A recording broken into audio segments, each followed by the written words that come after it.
పాడుట విమర్శించేవాడు, సర్వశక్తుని నీడను విశ్రమించేవాడు.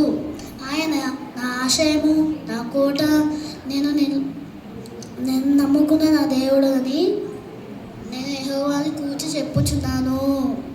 నాశనకరం వేటగాని ఉడిలో నుండి ఆయన నన్ను విడిపించును. నాశనకరమైన తెగుల నుండి నిన్ను రక్షించును.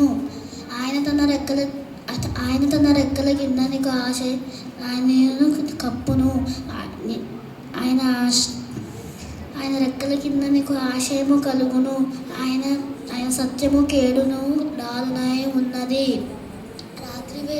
రాత్రి వేళకైన భయమునకైనను, పగటి వేళ ఎగిరే బాణంకైనను, చీకటి వేళ సంచరించే తెగులుకైనను, మధ్యాహ్నం అందు పాడుచున్న రోగమునకైనను నీవు భయపడుకుందువు.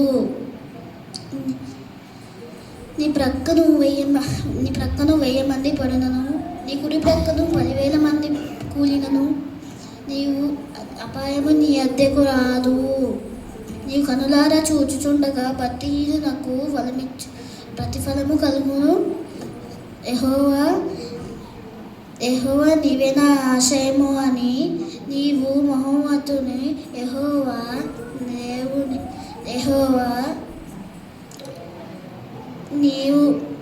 నీవు మహోన్నతుడైన దేవుడిని నీకు నివాస స్థలములుగా చేయును.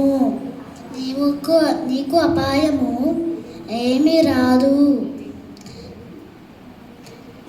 ఏ తెగులు నీ గుడారమును సమీపించదు. Thank you.